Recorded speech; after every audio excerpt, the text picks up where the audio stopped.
Nós estamos refletindo, na forma de revisão, o capítulo primeiro, chamado Universidade, Ciência e Formação Acadêmica, que faz parte do livro Metodologia do Trabalho Científico, escrito pelo professor Antônio Joaquim Severino. Aqui eu fiz questão de mencionar algumas capas de edições anteriores deste livro. Essa primeira é a 14ª edição, publicada em 86. Essa do meio é a 20ª edição, em que o autor fez uma revisão e ampliou os conteúdos, no ano de 2002, e essa é a atual versão, a 24ª edição revista e ampliada, terceira reimpressão. Se nós fôssemos ao próprio portal da editora Cortez, a fim de buscarmos, né, essa nova capa.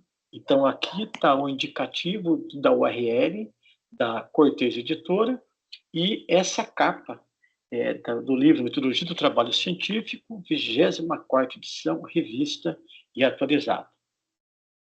Este capítulo que nós vamos estudar de uma forma bastante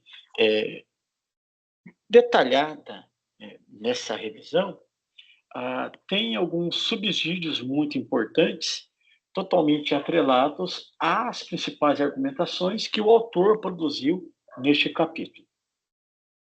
No capítulo 1º, sob o título Universidade, Ciência e Formação Acadêmica, logo na abertura, ele especifica qual será o objetivo do capítulo, que é explicitar o sentido das relações entre ensino, aprendizagem, conhecimento e educação, especialmente no âmbito da vida universitária, descrevendo o contexto em que se insere a atividade científica dos estudantes. Originalmente, esse livro foi escrito em 1975, com uma intenção bastante clara, auxiliar as pessoas que estavam ingressando no ambiente universitário. E logo no primeiro item, no item 1.1, sob o título Educação Superior como Formação Científica, Profissional e Política, o professor Severino ele assegura que há uma necessidade de uma mudança substantiva quando a pessoa ingressa no curso superior. E aí ele diz que essa mudança não é só em função da etapa posterior à educação básica, que em decorrência desse grau, dessa natureza posterior à alfabetização e letramento, exige, sem dúvida alguma, uma mudança significativa, que ela não seja apenas uma mera intenção, mas que seja uma prática implementada efetivamente na vida escolar.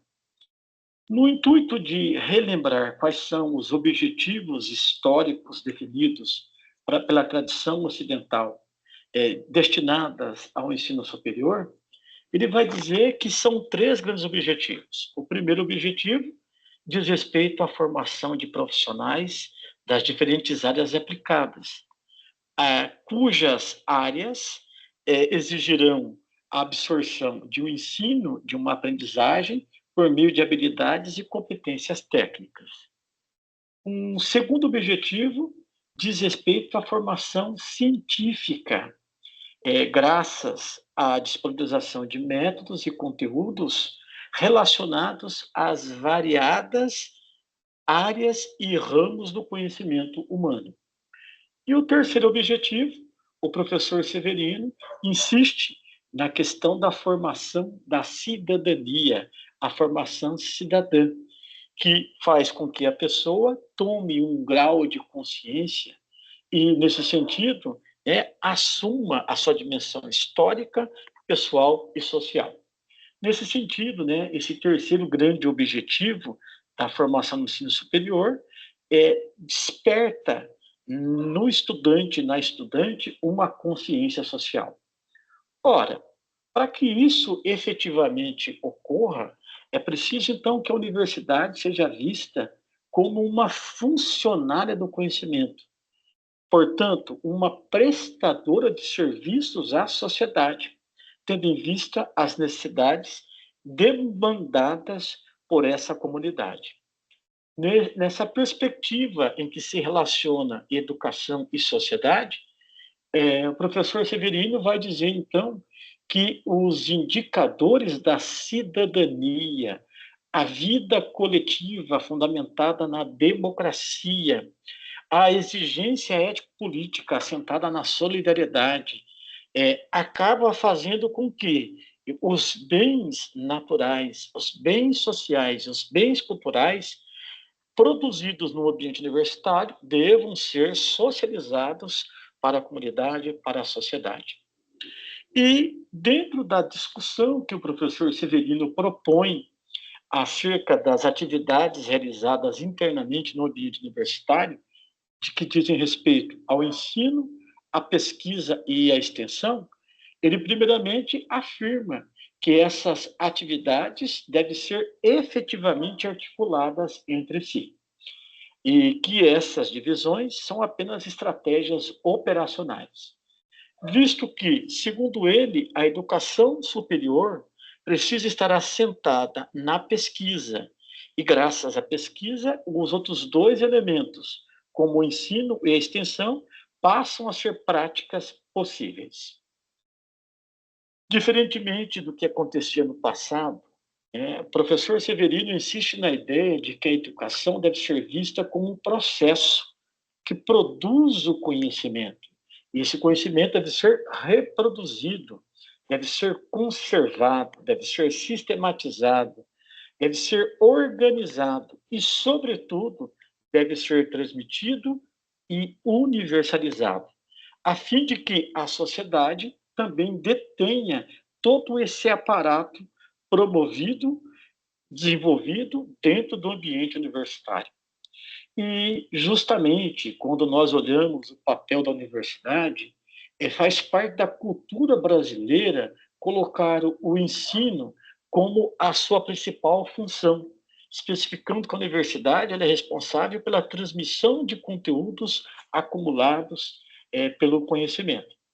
E aí, ele novamente insiste naquela tese de que a divisão das ações universitárias, ensino, pesquisa e extensão, são apenas estratégias operacionais, mas que essas devem estar articuladas, devem estar imbricadas, no intuito de atender essas demandas provenientes da sociedade e no sentido de gerar novos elementos cognitivos. Ora, portanto, o professor Severino ele finaliza a primeira parte do seu texto dizendo que a extensão deve ser entendida como esse processo que vincula ensino e pesquisa e deve conjuntamente criar um vínculo entre universidade e sociedade. Nesse sentido, todos ganham. Ao mesmo tempo em que a extensão vinculada ao ensino enriquece o processo pedagógico de ensino e de aprendizagem, ao envolver docentes, estudantes e a comunidade adjacente à universidade, enriquece também o processo político, na medida em que a pesquisa ela acaba dando uma projeção social para o processo de socialização e de produção do conhecimento. E ele conclui essa primeira parte afirmando que na universidade, ensino, pesquisa e extensão deve estar articulado, são elementos que devem estar articulados, tomando como parâmetro a pesquisa, porque, segundo ele, só se aprende, só se ensina na medida em que se pesquisa. Só se presta serviços à comunidade se esses serviços nascerem e se nutrirem da pesquisa. Esta é a primeira parte relacionada ao item 1.1 do texto do capítulo 1º, Metodologia do Trabalho Científico.